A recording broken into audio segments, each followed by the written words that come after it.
Mic check 1 2 3 4 5 6 7 8 9 10. Mic check 1 2.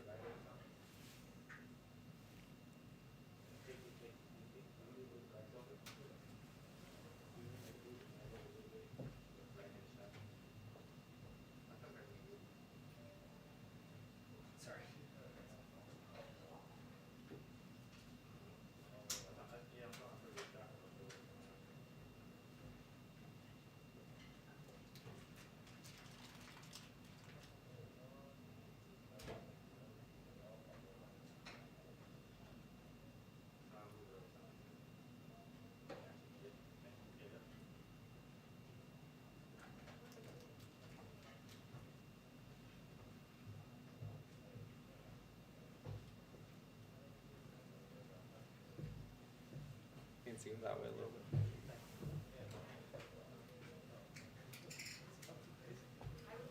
A little bit more.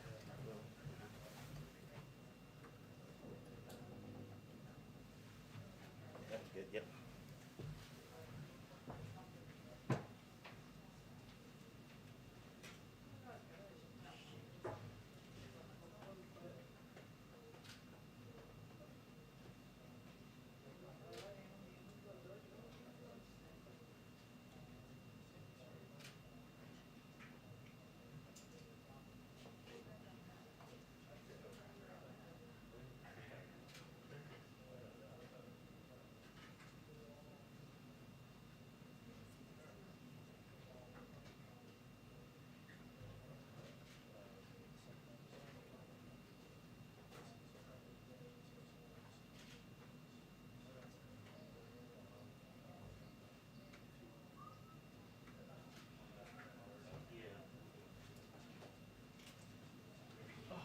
So I see you. No, man, I see you. Yeah, and I'm following you. But I'm not. Oh, look. I'm following you. You see you. Yeah, man. You don't see me, I see you. And I was following the other one too. But you have two of them, right? You have one, honey.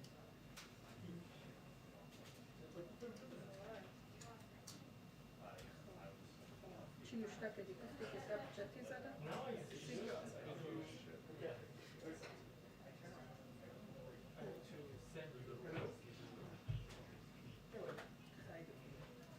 Haydi kolma sayıda çok iyi de.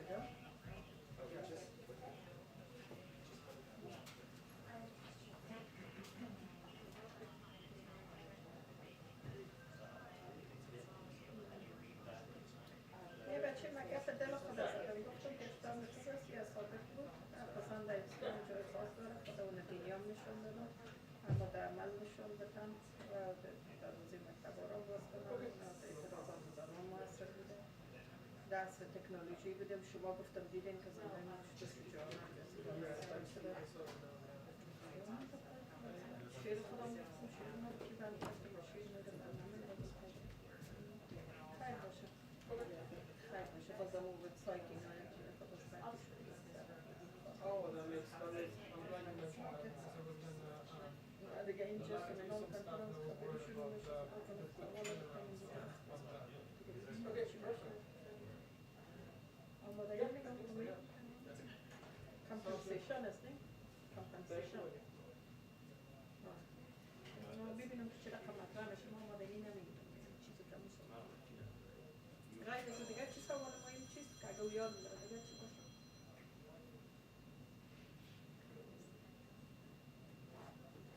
Okay, no ti prvo čisto.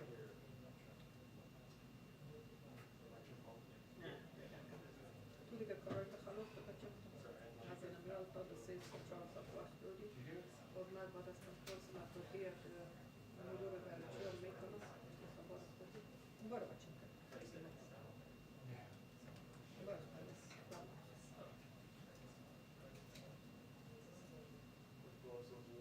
They are. They seem a bit like overkill right now. No, I saw you come in. I was thinking the same thing. They're almost for like below zero.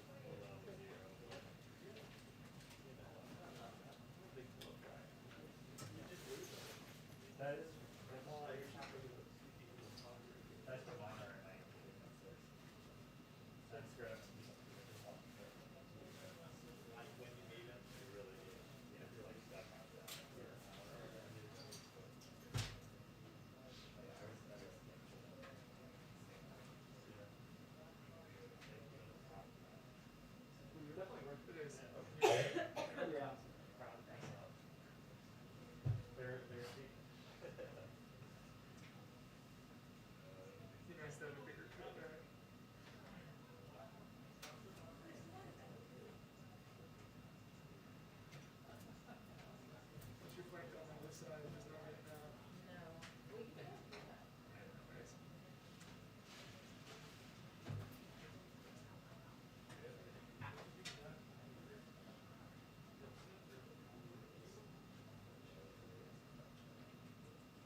ها میتون که مسئول کنستین این سایبر کردم تا تجاوز بازیگان تا کامنتر خراب نشته بره هم باید هیچ چیز نشته کنیم نمیشه بکنم روان کنیم بیزو که چطیات نگو یا هم نیکوسیس نیکنی چطیات نشته میکنم دکتر سگون دکتر فکر کنیم و بعد از اینا جنگ میکنم و بعد از اینا دادخواهی میکنم دمه نیست دکتر سگودم سایت خود تلویزیون افغانستان انترنشنال از لینکش بهتون روان کردیم همه قدم زیرش نشته کنیم که همه خیفت کلام در نظر بگیریم و مصیبر هم دیگه یک نظر کنیم تشکر دکتر جان سلام باز همون نظر خودم ببینید که اگه براستی خراب است نشته کنیم تشکر دکتر تشکر بامید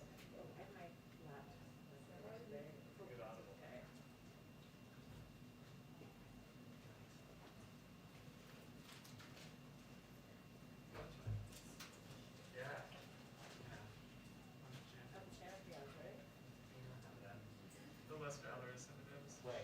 You're bringing up the sheriff for everyone.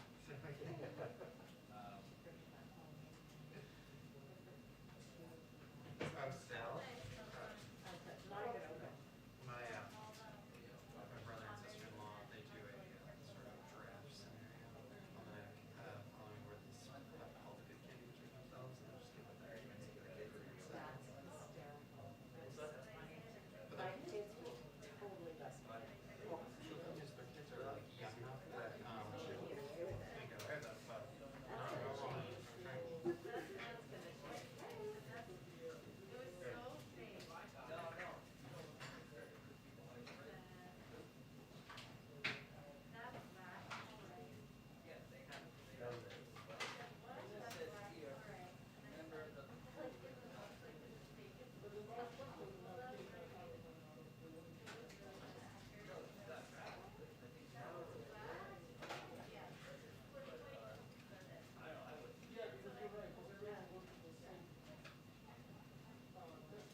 صدار بیازی داری دستک میزنه مثل که ما کودک میزنه خب میدونم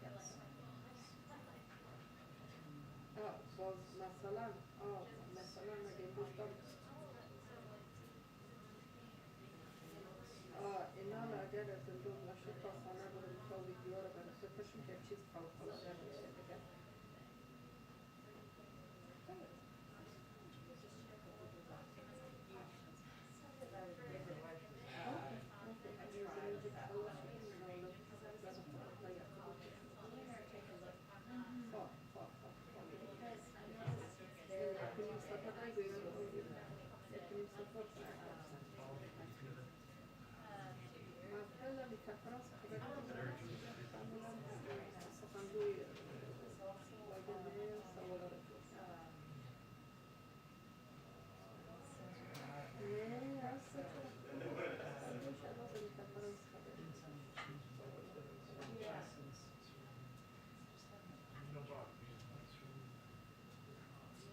ده وزارت خارجه که بود اگر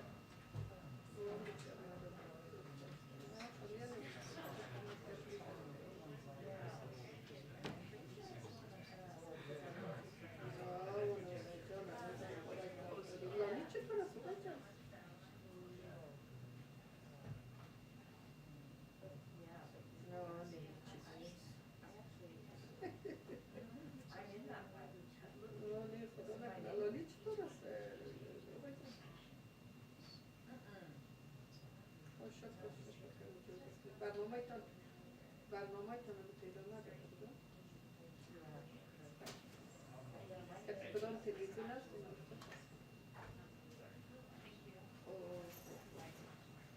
کسی نزدیک خانه چی داره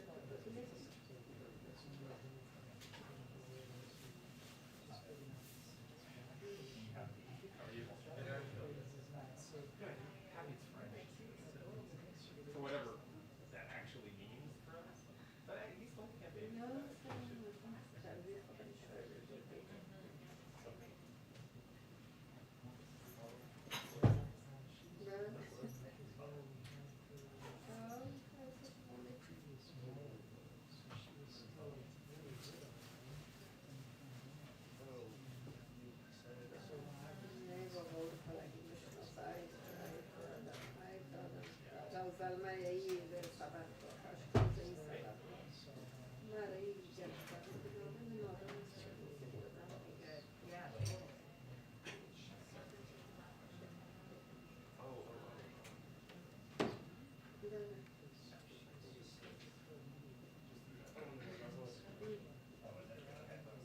کتم خوار خودم میدم میزن خوار خودم میفایشم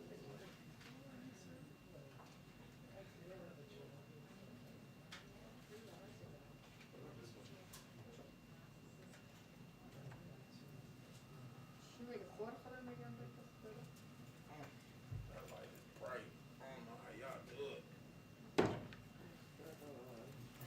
دیوانه اصلا ندیگه چی که لکنه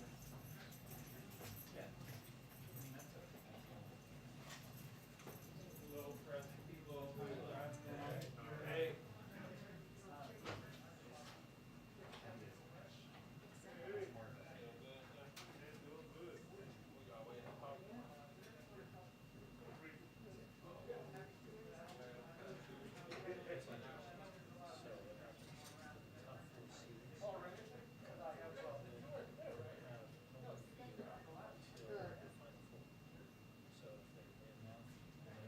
خوب کی بوده؟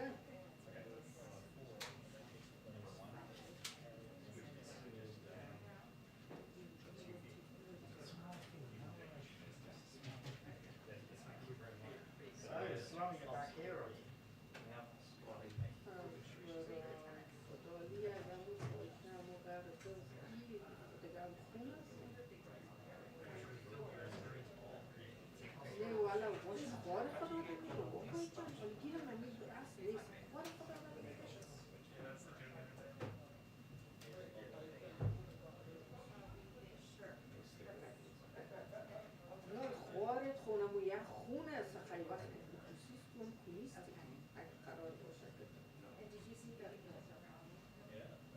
Semafor, dia tadi dia mau cerita lagi.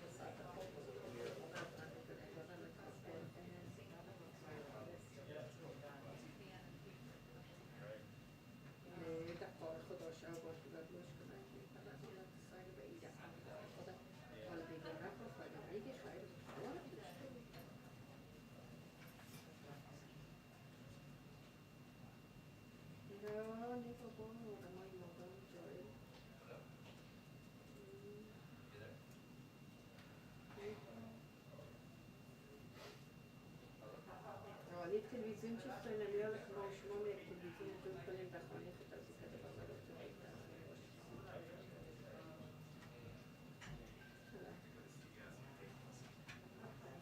خدا با خدا تو بیاس کسانی یا خیلی نیست آدم نادان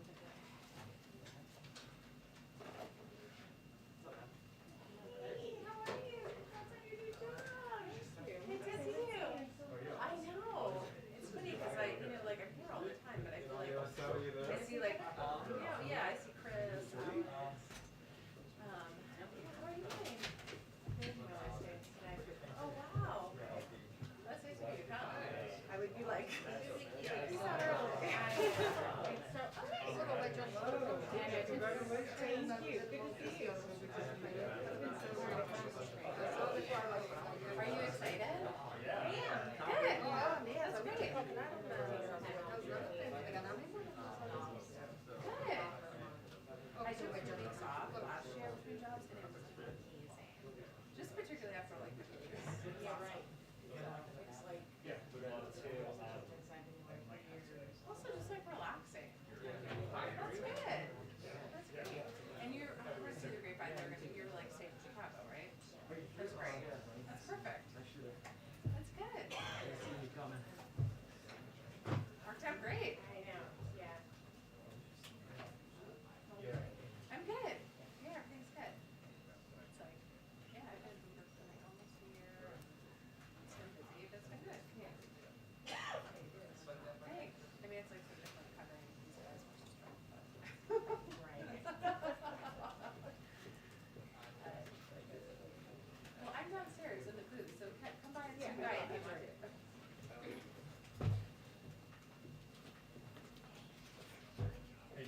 I saw it across the way in the state dining room. Was it easy decision to top it off?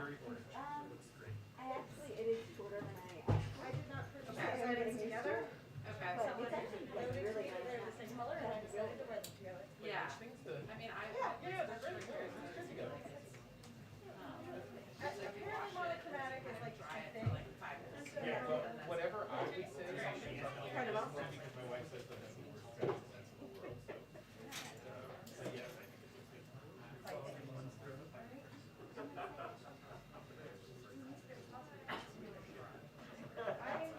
I'm quite sure that mine is inside of those regions.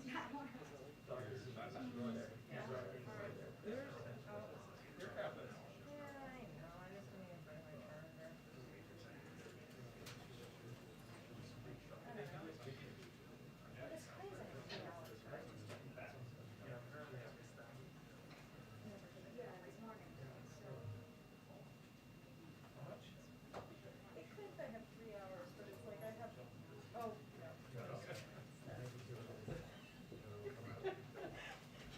What kind of charger do you use? It's like a special. I think it's USB-C 3.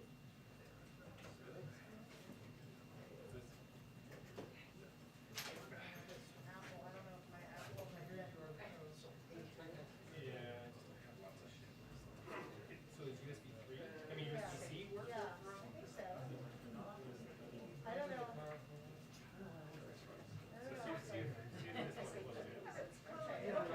The only question is whether it's kind of like good to start because Exactly. I mean, you might give me some sort of like IBM PC disease thing. Why not? So I think the charger is nice. The plug is like you guys. What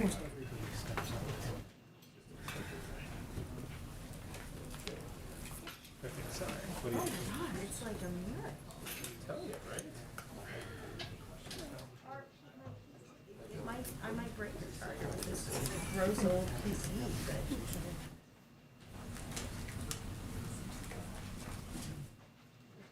Hello. How are you today?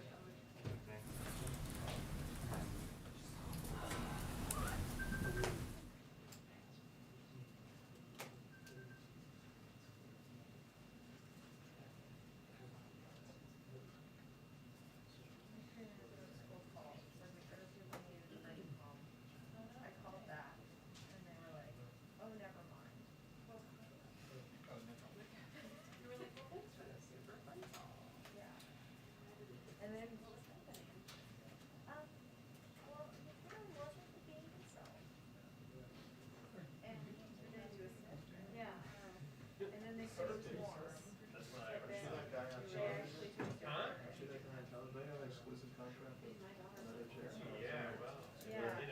really saw it.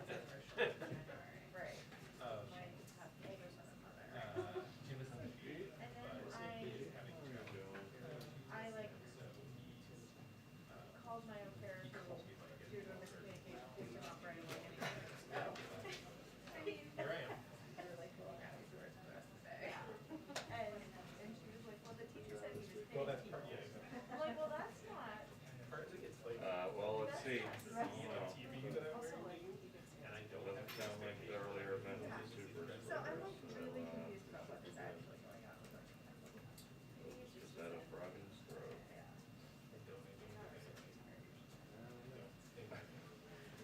Yeah. Right?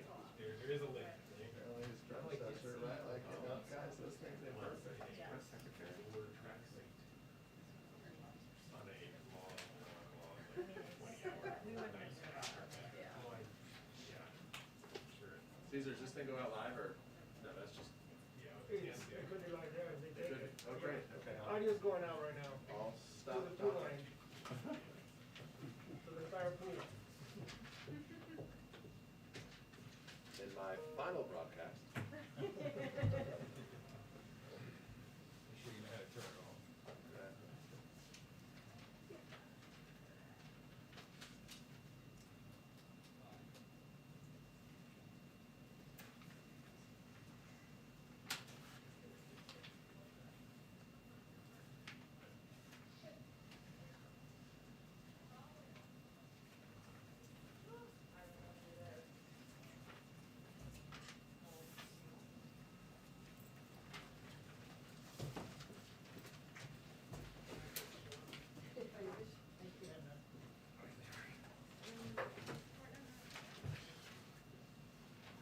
2-minute warning for briefing. 2-minute warning.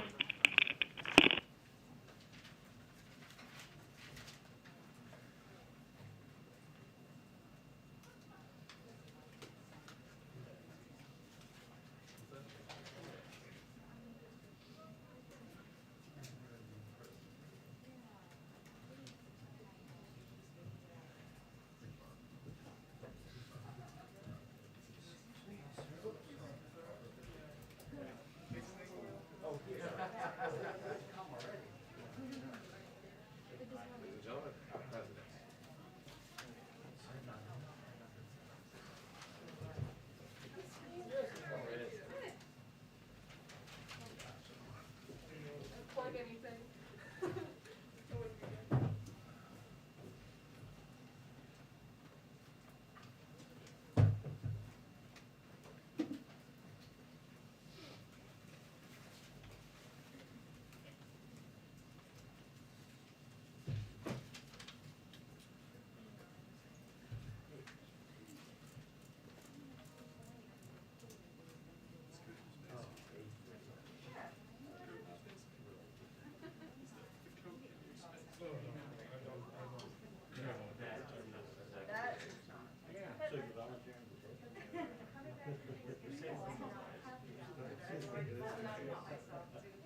Happy Friday. Okay. A lot happening in the world. I don't have to tell all of you. Just a couple of notes for you all at the top. This morning we learned the unemployment rate is 4.2%, down by a historic 2 full percentage points since President Biden took office. Prior to the American Rescue Plan, CBO estimated that the U.S. would not have a 4.2% unemployment rate until the end of 2024. So this gives you that chart just to give you a sense of exactly what the CBO projections were and how much more quickly we moved to that unemployment rate. After the Great Recession, it took 9 years for the United States to reach a 4.2% unemployment rate, just to give you a sense. The unemployment rate is dropping even more, even as more people are reentering the workforce and looking for jobs. That's good news. There's no doubt that the Biden economic agenda is getting people back to work. In November, we added an additional 210,000 jobs for a total of 6 million jobs in the first 10 full months of the president's administration. That is a record for a new president. Wages are also up, and thanks to the American Rescue Plan, the president and congressional Democrats delivered significant tax cuts for families raising kids. On average, Americans have about $100 more in their pockets each month than they did last year, even accounting for higher prices. The United States is the only leading economy in the world where household income and the economy are stronger than they were before the pandemic. And our COVID strategy is allowing millions of workers to find jobs and ensuring our country can weather any challenges without shutting down our businesses or our schools.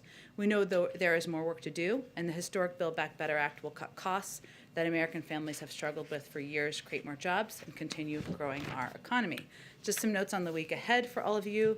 On Sunday, the President and the First Lady will return from Camp David to host the Kennedy Center honorees reception, where they will be joined by the Vice President and Second Gentleman. They will then attend the 44th Kennedy Center honors.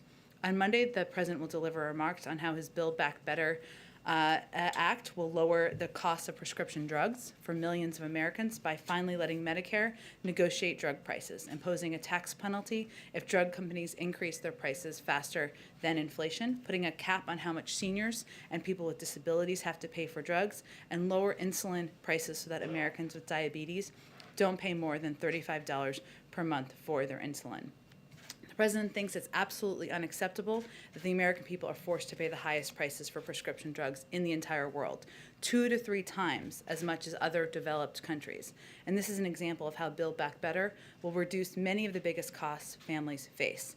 On Thursday and Friday, the President will host the Virtual Summit for Democracy, bringing together over 100 participants representing governments, civil society, and private sector leaders. The President will deliver the summit's opening and closing remarks and will participate in plenary sessions. I know we've previewed some components of that, and we'll have more in the coming days. Go ahead, Alex. Thanks, Jen. I have a few questions on Russia and then one on Iran. Sure. So today, Putin's foreign affairs advisor told reporters that arrangements have been made for a Putin-Biden call in the coming days. Can you tell us anything about that? Will there be a call with Zelensky as well? And then can you clarify what the president meant when he said earlier he was putting together a, quote, comprehensive and meaningful set of initiatives to deter Putin? And then one more on that. Does the administration think that Ukraine needs to do anything more than it's doing to deter Russia? Should there be concessions from Ukraine? Well, let me start with the second one first, and then I'll try to make sure I cover all of them. First, I can't, of course, speak to Russian intentions. I think you've heard us and Secretary of State Blinken express growing concerns about what we're seeing on the border of Russia and Ukraine. He has been in Europe this week consulting with our partners, European partners, and we have also been consulting at the same time closely with Congress. And we want to make sure that we are prepared. We know what President Putin has done in the past. We see that he is putting in place the capacity to take action in short order, and should he decide to invade, that is why we want to be prepared and in an area we have expressed serious concern about. So what he means by a group of us, a package is there's a range of tools at our disposal. Of course, economic sanctions are an option, but we are going to do that in coordination with our European partners, with Congress. Those consultations have been ongoing, and we just want to be prepared. As it relates to the potential for a call, we have been engaged in the possibility of that. If and when we have that finalized, we will make that. We will make you all aware of that. As you know, the president is somebody who believes in leader-to-leader diplomacy. It certainly would be an opportunity to discuss our serious concerns about the bellicose rhetoric about the military buildup that we're seeing on the border of Ukraine. Go ahead, you had another question. On Ukraine. Yes. Does the administration think that Ukraine should be offering anything more to Russia to try to deter some of that bellicose rhetoric, the actions that we've seen? Well, I think we are not the only country who feels that the onus is really on Russia to reduce their bellicose rhetoric, to make some changes as it relates to the buildup of military troops that we see at the border, and the onus is really on them. And then on Iran, the Iran talks have not been going well. There are reports that the Western negotiators told the Iran negotiators their opening proposals were, quote, unserious. So will those talks continue as planned? Is the administration still hopeful for a diplomatic approach? We are always hopeful for a diplomatic approach. That's always the best option. The seventh round of talks did end today in Vienna. Special Envoy Malley and his interagency team are returning to Washington now. The new Iranian administration did not come to Vienna with constructive proposals. The first 6 rounds of negotiations made progress, finding creative compromise solutions to many of the hardest issues that were difficult for all sides. Iran's approach this week was not, unfortunately, to try to resolve the remaining issues. And even more importantly, Iran started this new round of negotiations with a new round of nuclear provocations, as reported by the IAEA on Wednesday, and they've still failed to reach an understanding with the IAEA to restore the cooperation and transparency they have degraded in recent months. We know why we're here. The previous administrations decided to withdraw from the JCPOA. That's led to a dramatic and unprecedented expansion of Iran's nuclear program. This cannot continue. And the president continues to believe that there is a better alternative. He's committed to returning the United States to compliance with the JCPOA and staying in compliance so long as Iran does the same. He means it. If Iran is equally committed, a solution is at hand. But we did not see that from them this week. Go ahead. Thanks, Jen. First, just clarifying what you said on Ukraine there. So it's fair to say that the White House is preparing for the possibility that Russia might invade. Well, we can't predict from here what President Putin's calculus is or what the Russians' calculus is. We saw what they did in 2014. We've seen what they're doing on the border, and we're going to consult with our allies and partners and Congress here to be prepared for a range of options. I want to switch gears totally to a statement from Senator Manchin last night. He voted against a Republican amendment to zero out funding for the vaccine mandate, but then he put out a statement saying that he would actually support that idea in the coming weeks. What's your reaction to Manchin saying that he's against the president's mandate that much? Well, one, it's vax or test, and obviously that is something we feel we have every authority to do based on a 50-year-old law that Congress put into place 50 years ago. We simply disagree. We disagree based on what we feel is a preponderance of evidence of the effectiveness of requirements, vaccinating or testing. You look at the private sector, there are a range of companies, airlines, hospital associations who have implemented these types of requirements effectively. We are the largest employer, the United States government, in this country. We have implemented requirements, and we have seen 96.5% compliance, something we're going to continue to build on. And these companies and the federal government are doing it for a range of reasons. It creates certainty, it allows people to feel safe in the workplace, and it's good for the economy. So we disagree on that front, and we're going to continue to press forward with these requirements. But to that point, if the companies are doing them, I mean, that's Manchin's statement was that we should just continue to incentivize companies. Why, what are you going to do if he votes with Republicans and tries to really gut funding for these mandates?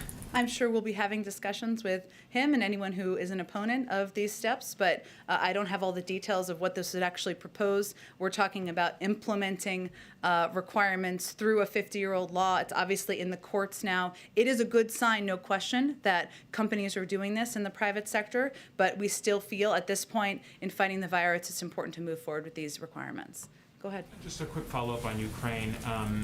Russia has been pretty clear for the past several months about what they're looking for out of the U.S., out of NATO. in terms of this crisis. They want firm, legally binding security guarantees. They don't want NATO and Ukraine. They don't want to see a military buildup on the other side. And they don't want to see Ukraine become a member of NATO. Where is the flexibility for the White House on this? Are you willing to budge on any of those issues? Well, NATO member countries decide who is a member of NATO, not Russia. And that is how the process has always been and how it will proceed. I think it's important to remember where the provocative action is coming from at this point in time. It's not the United States. It's not Ukraine. Okay, so let me ask you about abortion rights. You mentioned yesterday about the president's support for the Women's Health Protection Yeah. Act, which was passed by the House and the Senate, and the House in September is awaiting action in the Senate. President Biden has talked a number of times about there being areas where he is open to reforming the filibuster. Preventing a default is one of those examples that he's given. Is passing this bill one of those things, and does he want to see quicker, faster, stronger action on that? Well, again, we don't have a ruling from the Supreme Court. We don't expect that for several months. The president continues to believe that codifying Roe is something that should be done, and he supports this piece of legislation. But I think we're getting a few steps ahead in the process at this point. But again, that bill was passed in September. Schumer said it will come up very soon in the Senate back in September.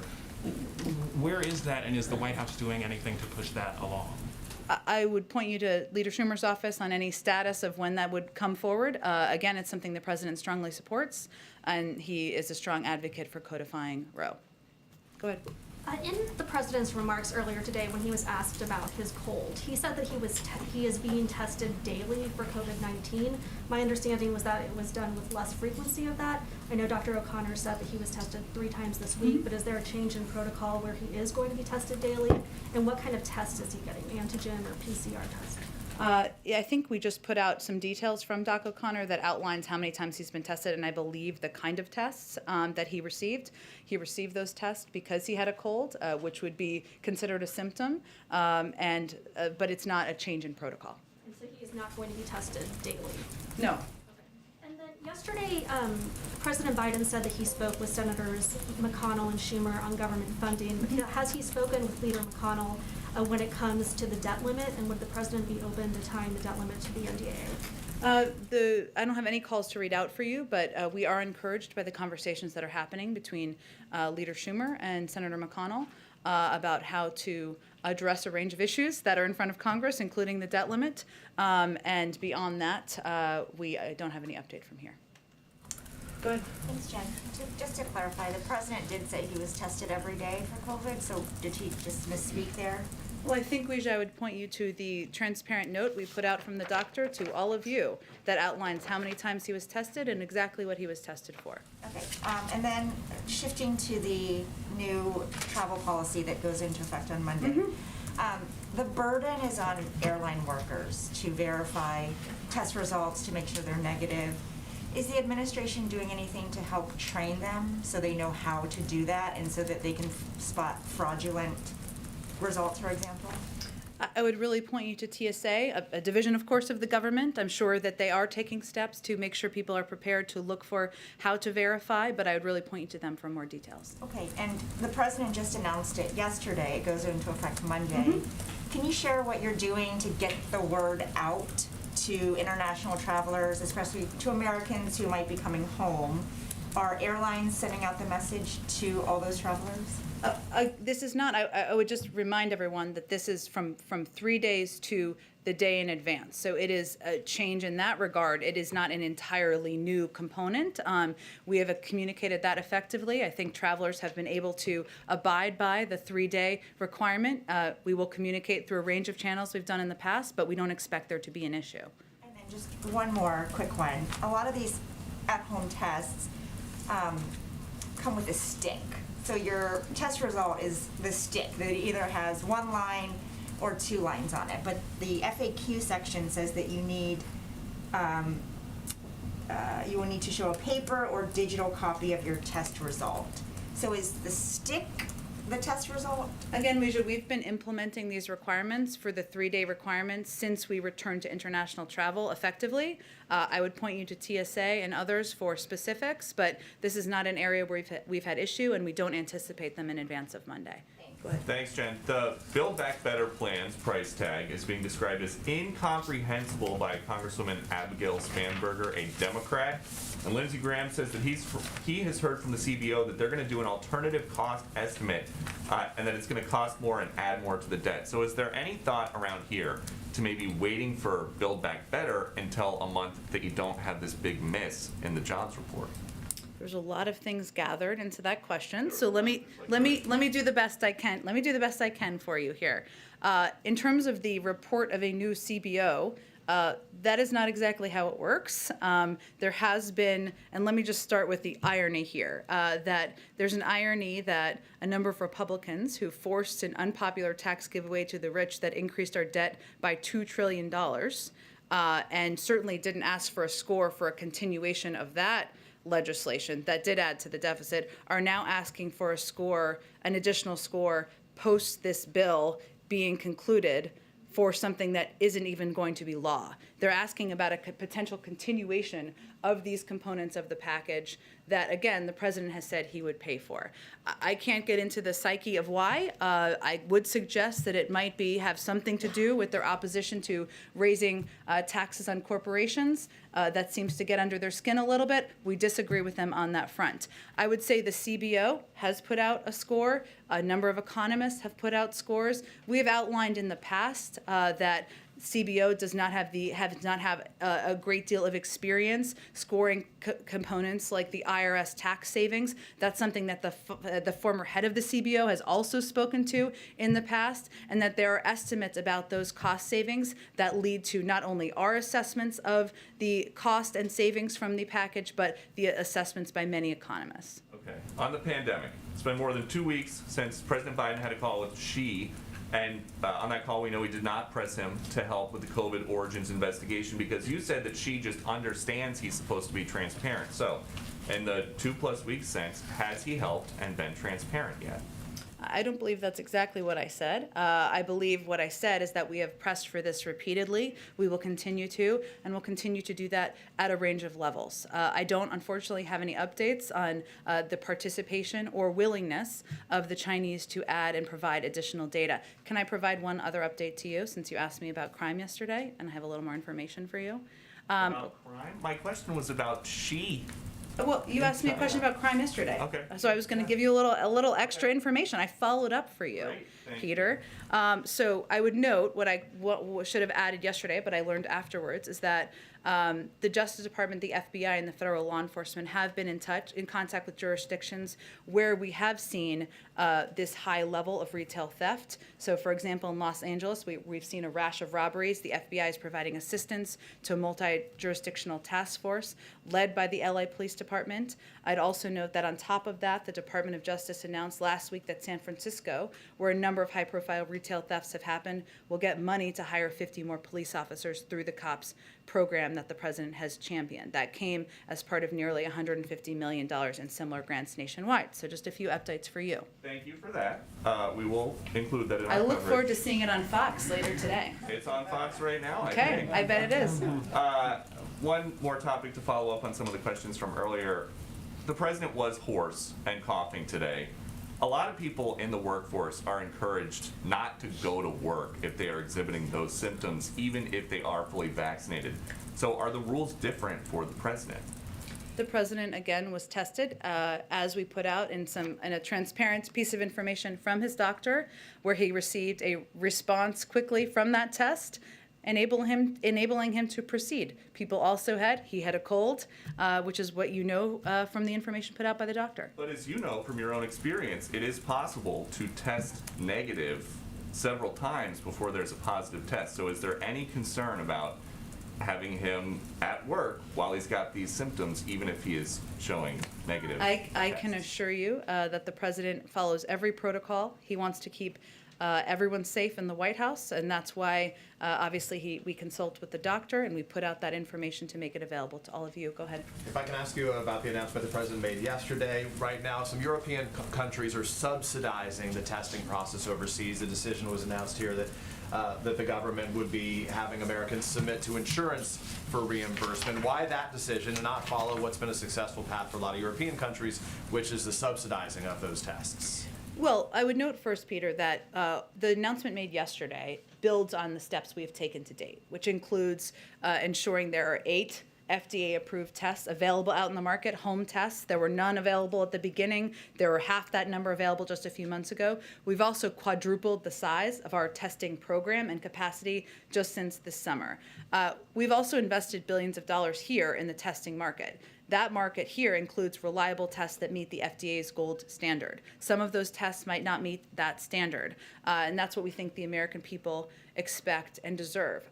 We also want to ensure the testing market continues scaling up and remains competitive and innovative. We believe this will help drive down costs. So our view is we want to, and we share the objective with others, we want to make them more accessible. We want to lower the costs of tests. We also announced that we're going to be donating 50 million tests to rural and community health centers. That's what we're trying to achieve here, and we feel this builds on the steps we've already taken to date. But we have different tests, we have different market approaches here, and we're going to continue to build on what we're doing here in the United States. The president, in his remarks earlier today, said talking about progress is not enough if Americans aren't seeing it, aren't effectively feeling it in their everyday lives. Why do you think that is that Americans aren't feeling it yet? Is that a policy issue? Is it a messaging issue? What's the disconnect? Well, I've answered versions of this questions before, but we feel here that COVID still has an overlaying impact on people and how they're seeing things day to day for good reason. People's lives don't look like they did a few years ago. You're worried about going to work. You're worried about your kids getting sick. You're worried about whether you're going to be safe in a restaurant or going to a concert. That impacts how people feel about how they're experiencing the economy. And there's no question, as much as we're seeing encouraging economic data, data doesn't move people. I can tell you that as a communicator. Their experiences in their daily lives move people. So he's going to be out there talking about how his plans will lower their costs, make their lives better, and hopefully that will give people a bridge to what he's trying to achieve here. 2 last little thoughts, just following up on the questions about his health. Obviously, like everybody else, we wish that he will get well soon. The question, though, is given the fact that he has a cold right now, are there any things that are being done differently? Have meetings been scaled back? Is he doing something separately, or is everything continue as planned given the test? It's continuing as planned. He's taking some over-the-counter cold medication and probably some cough drops and some tea, but otherwise he's proceeding with his schedule. And then just to finally to punctuate that very quickly, just for clarity, you said earlier that the reason he had these tests was because he was showing symptoms. So he gets tested, though, when he's not showing symptoms, correct? Yes, on a regular basis, not as frequently, and even cold symptoms. So 3 times this week was because he was showing symptoms. Correct. On other weeks, it would be less than the 3 times this week. Exactly, Okay. exactly. Thank you for the clarification. Go ahead. Back on the new requirement for international travel Yeah. to the United States, what gives you confidence that it won't be an issue or a problem for travelers coming to the United States having to get a test 1 day before boarding their flights? Are you confident that there's going to be enough supply of accessibility for every traveler who wants to come here everywhere in the world? Well, there have been some exemptions announced by the State Department where tests are not as readily available. So we look at all of the factors here, Steve, and we're not trying to make it more difficult for people to return home. We're trying to take every step to protect the American public. There have already been these requirements in place for 3 days. So yes, it is a difference, but people who have traveled have adjusted to that requirement, and this is just narrowing that requirement. The requirement takes effect Monday. What is your advice right now to Americans who are watching or listening to this? They have only a few days left. What should they do? Americans who are here or Americans who are abroad and tuned into this briefing online? Sure, no, I just wanted to make sure I understood. Right.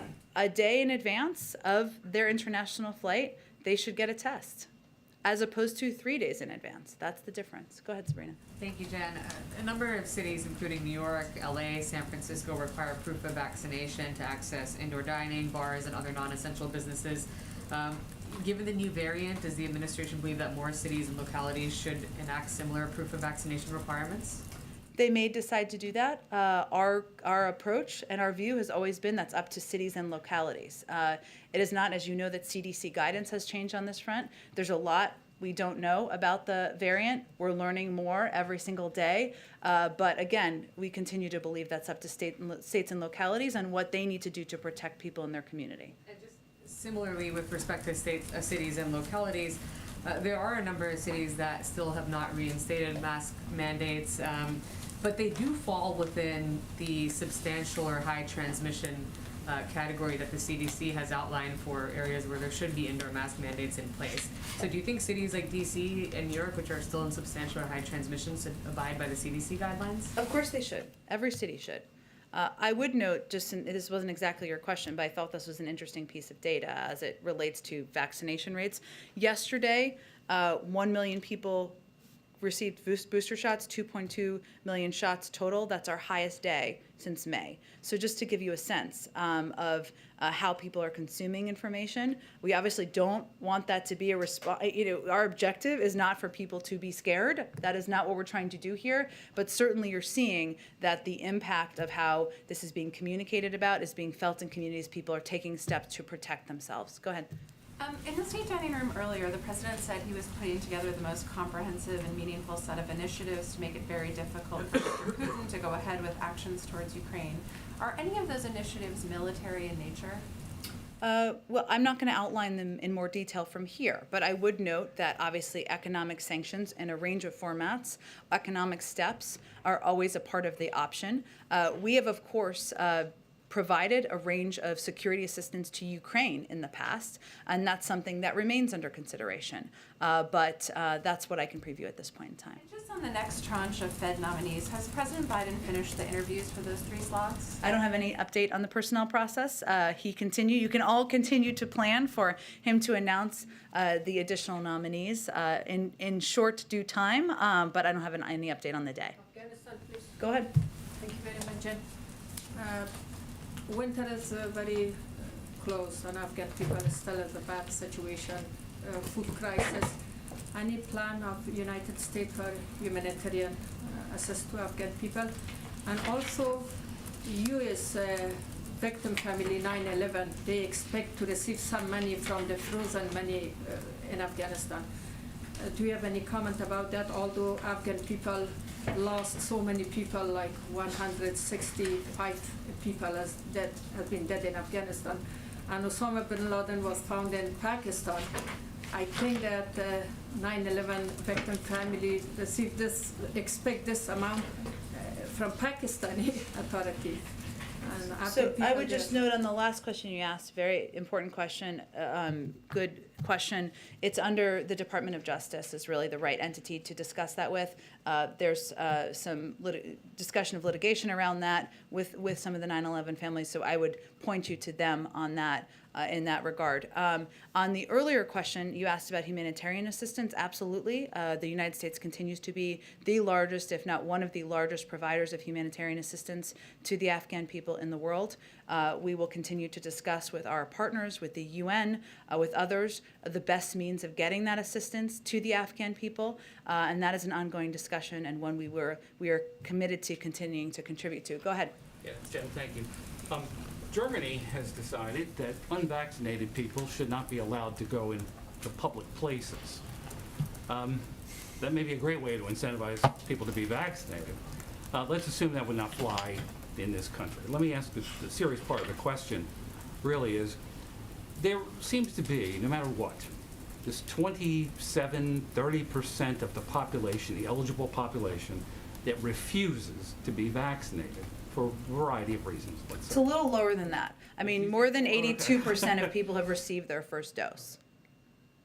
But what makes the president think that this new winter initiative of trying to get people to get vaccinated, what makes him feel confident that that's going to work on those people who absolutely refuse to be vaccinated? Well, first, we know what works. I would remind you that almost a year ago, only about 30% of eligible adults in this country felt open to getting vaccinated. Now we're more than 82% have received at least one dose. That is clearly not on partisan lines, because you know how divided our country can be. Those are people who took a step to protect themselves, to protect their neighbors, to protect their loved ones. I'd also note that I just gave you some data on the vaccination rate from just yesterday, the highest we have seen since May. And we know that vaccinations are what can save lives, but also it's important to continue to build our testing and masking capacity. That's what we also announced yesterday. So I would just say we know what works. We also know what's standing in the way. And you're right, there are things that we can't change. For reasons I will never begin to understand. Some members of the Republican Party have decided that their political platform is going to be running in favor of protecting people from getting vaccinated or from getting tested. That's why some people tried to shut down the government. As crazy as that sounds, people hear that. They hear misinformation traveling on social media. Those are all entities we're fighting. But you're right, there are some forces against us. The president throw up his hands. Never. You can't do that as president. Go ahead.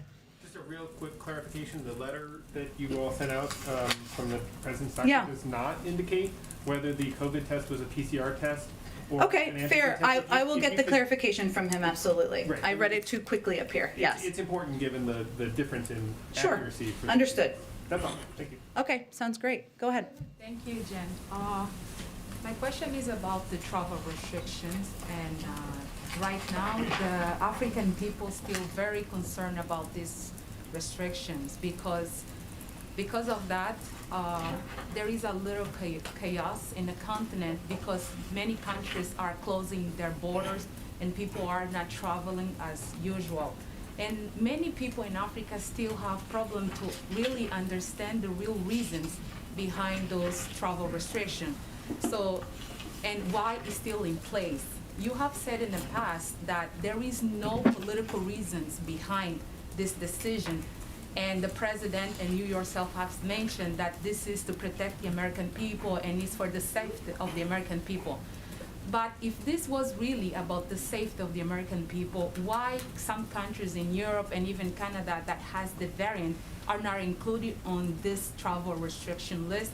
And even African countries that doesn't have the variant are on the list. So how do you explain to the African people who are watching you right now that there is no political reasons behind, even though it looks like there is?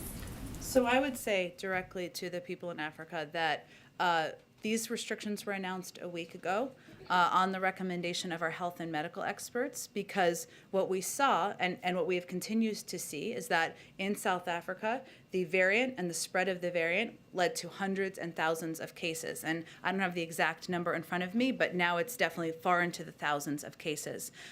We also put the restrictions were recommended by our health and medical experts for neighboring countries. These steps were taken in order to slow the spread of the variant and to give our medical experts here more time to assess this variant and more time to assess what we needed to do to protect people in the United States. At the same time, we have been donating not only vaccines, but know-how and expertise to South Africa, to neighboring countries, and we've been in touch with officials there on a daily basis as we help to work to address this variant and this virus. And we are assessing on a daily basis what is needed, whether it's adding additional restrictions or removing restrictions. So that's what I would say. Go ahead. I think I have to keep going. I'm sorry, I have to keep going because we're going to run out of time. Okay, last one. Yes. We have seen President Biden in the past strongly defend the South African people from the apartheid regime when he was in Congress. And not only that, even normally he used to advocate for the rights of the African people. Does the mind of President Biden change over the time towards the Africans? Absolutely not. What we're trying to do here is work in partnership to address a variant and address a virus. And we are in touch on a daily basis with leaders there, with health officials there, about everything we can do to be a partner in that effort. At the same time, the president needs to take steps to err on the side of protecting the American people from the spread of a variant we knew little about and we're learning more about on a daily basis. Go ahead. Thanks. Apple alerted U.S. diplomats that their iPhones have been hacked in recent months by spyware from the NSO group. This is the first confirmed cases of the Pegasus software being used to target American officials. I'm wondering if the administration has any comment on that. I have seen this particular report, and I'm not sure if the State Department will have more to say about it. They may. We have been acutely concerned that commercial spyware, like NSO Group software, poses a serious counterintelligence and security risk to U.S. personnel, which is one of the reasons why this administration has placed several companies involved in the development and proliferation of these tools on the Department of Commerce's entity list. We have also mobilized a government-wide effort to counter and curb proliferation of these commercial hacking tools. But in terms of this specific incident, I'd point you to State. They may have more up-to-date information on it. And just one more on the shooting in Michigan. I'm wondering if you have any update on whether or not the president has had any contact with state or local leaders or families impacted by it. And then secondly, gun control is obviously something that he's talked quite a bit about. There is no, he nominated someone for the ATF. That nomination has been pulled. Should we expect someone else to be nominated for the role, or any more of a focus from the president on gun control, given what happened this week? Well, absolutely. I mean, gun safety is something that has been a core issue for the president for decades. As you know, and you've heard me say from here before, he led the effort to pass the assault weapons ban, to get the Brady Bill passed and background checks. And even since he's come into office in April, he announced a set of actions to reduce gun violence, including reining in the proliferation of ghost guns, an issue that ghost guns are something that has really been a rising contributor to violent crime, to crimes out there, and to gun violence. Better regulating stabilizing braces and encouraging states to adopt red flags through the Justice Department, issuance of model legislation. And in June, he announced a comprehensive plan to reduce gun crime. The fact is there are 3 bills right now that have passed the House. The Violence Against Women Act, which includes provisions to keep more guns out of the hands of abusers, the bill to require background checks for all gun sales, and also Build Back Better, which includes a historic proposal to invest $5 billion in evidence-based community violence interventions. So this is central. He will continue fighting for this, and he will continue to look at what steps can be taken through executive action as well. But this will continue to be a cause for the president. On your other question, I will check. I don't have any calls at this point to read out. I will check and see if there's any update to that. Go ahead. Yeah, back to the travel restrictions. Once these restrictions are in place, it seems like it can often be pretty hard for them to go away. India had a travel ban for months and months and months. The UK had a travel ban for like a year. So are there specific metrics that the White House is looking for to decide, okay, let's let these people travel here again? Especially given that it's here. There's community spread in the United States. And there are tens of thousands of cases in South Africa, and there are a half a dozen we're aware of here in the United States. That will grow and increase. I would refute one notion. We can make the decision based on the health and medical experts, and they're meeting on a daily basis, to roll back any restrictions. There are some, as you have said, that have been in the place for weeks or months for a reason, right? And if there had been a recommendation to roll those back sooner, we would have abided by those recommendations. So this is being evaluated on a daily basis with our health and medical experts and team. We really rely on them for their assessment of when it is appropriate and the right and a science-based decision to do exactly that. And do you know if there are any particular metrics that they use for those decisions? There are, but I would really point you to the health and medical experts to speak to that more effectively. Go ahead. Just following up on the Afghanistan question, you mentioned ongoing discussions. Given the level of crisis that's happening there and how it's worsening, is there something more specific that you guys are asking for? A deadline? Will the president entertain lifting some of the sanctions? Can you get a little more specific on what? Well, what I was trying to get at is that one of the challenges in Afghanistan, I think you can agree on this, is the logistics of getting humanitarian assistance around to different communities. And that's one of the areas we've been discussing. So that's what I was getting at. We have provided a enormous amount of humanitarian assistance, and we will continue to. And that is something that others of our partners are as well. But we also recognize the logistical challenges. That's something we've been discussing. So that's what I was referring to. What about the sanctions? Is there any entertainment of lifting some of the sanctions? There hasn't been a change to that. I would point you to the State Department. Tom West obviously had some discussions with the Taliban, but our policy on that has not changed that I'm aware of. Go ahead. The national debt is now over $29 trillion. That's more than double a decade ago when then Vice President Biden went across the street and led discussions with lawmakers at the Blair House. You said that he's encouraged that Leader Schumer and Leader McConnell are discussing this issue, but does he want any direct engagement himself?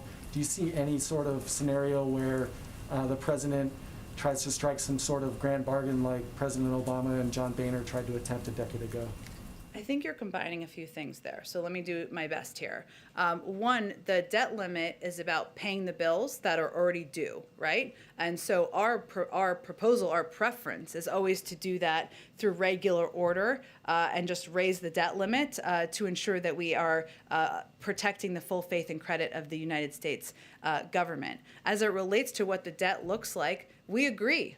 That's why the president was opposed to the $2 trillion in tax cuts for the highest income that contributed to a portion of that. That's why Build Back Better is entirely paid for by asking corporations and highest income Americans to pay more. So the debt limit, I would say, is, the president is encouraged by the conversations between Leader Schumer and Senator McConnell. And what his hope is that we can, through regular order, raise the debt limit, as has been done 81 times in the past, so we don't play around with the full faith and credit of the United States.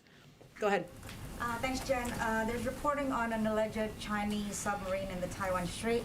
Has the president been briefed on that? Is he concerned about it potentially escalating into an unintended conflict? And just on a more broader level, is the administration preparing for any kind of potential increased Chinese provocations, either in the Taiwan Strait, South China Sea, anywhere, in case Beijing decide to express their frustration ahead of the Democracy Summit? Well, I would say first, we always raise concerns we have about any provocations or escalatory behavior that we see. I have not seen this exact report, so let me check with our national security team and see if there's more that we can get back to all of you. Go ahead. Just to double check some more reporting that the president is pursuing or planning an in-person summit between the U.S. and ASEAN leaders in January. Can you confirm that? I'm not tracking that plan, but I will check and see. Where was that supposed to be? I think it was reported by some Asian media, including Japan. Oh, got it. Okay, the ASEAN Summit. I will get you and see if there's more details on that. Go ahead.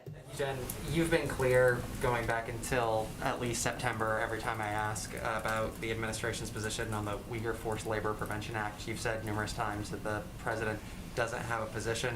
There's new reporting in the Washington Post that in October, the Deputy Secretary of State was telling lawmakers to slow the bill down. So is the administration on the same page? And why does it seem that the Deputy Secretary of State was saying in private to lawmakers to slow this down, while in public the White House has been saying that the president is neutral? Well, I wouldn't say we're neutral. I would say we share Congress's concern about forced labor in Xinjiang, and in fact have taken a number of concrete measures, as you know, on our own, including but not limited to visa restrictions, global Magnitsky and other financial sanctions, export controls, import restrictions, the release of a business advisory, and rallying the G7 to commit action. So I would say we are hardly neutral. We have strong concerns, serious concerns, and we are absolutely not lobbying in any way against the passage of this bill.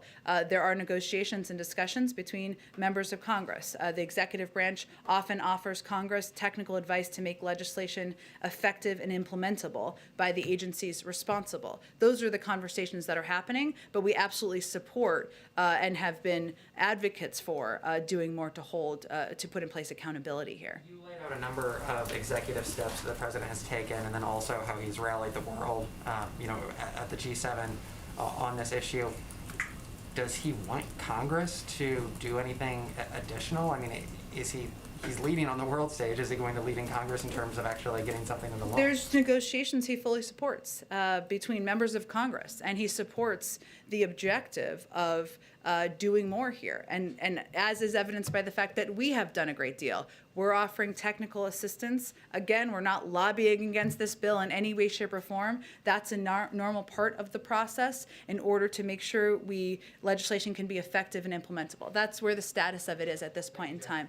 we gotta wrap it up. Go ahead. Thanks, Jen. I wanted to ask you about Mitch Landrieu's team, the infrastructure. Sure. Can you talk about what specific tasks that team is going to be handling, what kind of staff he's going to get, and who they're already meeting with and working with? Well, in terms of the staffing question, I think that's still being determined.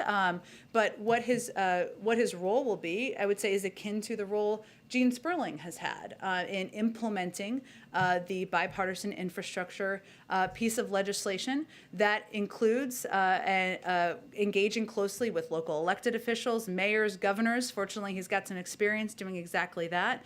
It includes working closely with agencies, and he has this group of agency leaders he meets with on a regular basis to talk about what their plans are for implementation. So it includes overseeing all of those components to make sure this piece of legislation is effectively implemented and is done so with eliminating waste, fraud, and abuse. Talk about, you mentioned mayors and governors that he's working with. A lot of this money through grants is going to end up with those local officials who have to distribute it in whatever way they're going to. Are you at all, like, how are you mentioned that he's talking to them, but are you doing anything to prepare those officials to be able to get this money out the door and use it in the way that the president wants it used and the law intends it to be? Right. There was an executive order that laid out kind of the 6 priorities of how this would be approached. Investing the public dollars efficiently, buying American, creating good paying opportunities for millions of Americans, investing public dollars equitably. That's the model that he is pursuing this through. There are a number of different agencies that are overseeing key components of the implementation, as you know.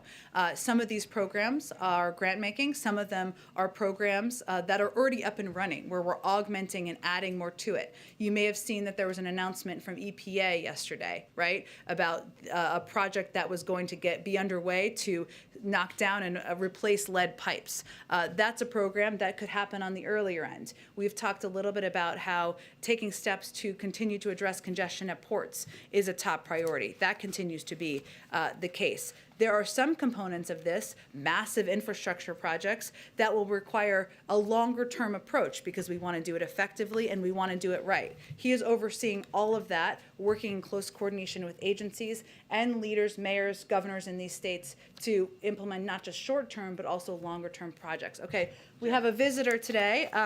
Hello, great meeting you, Raphael. From Univision, thanks for joining us. I like your backdrop. What can I answer for you today? Oh, can we hear you? Uh-oh, do you want to try to talk? Uh-oh. I guess you can. Oh, great. Okay, we had an audio issue last week. Okay. Woo!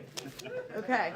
Hello, Secretary Psaki. Thank you for taking my question. I'll ask you something that is a cause of concern for our communities here in Georgia.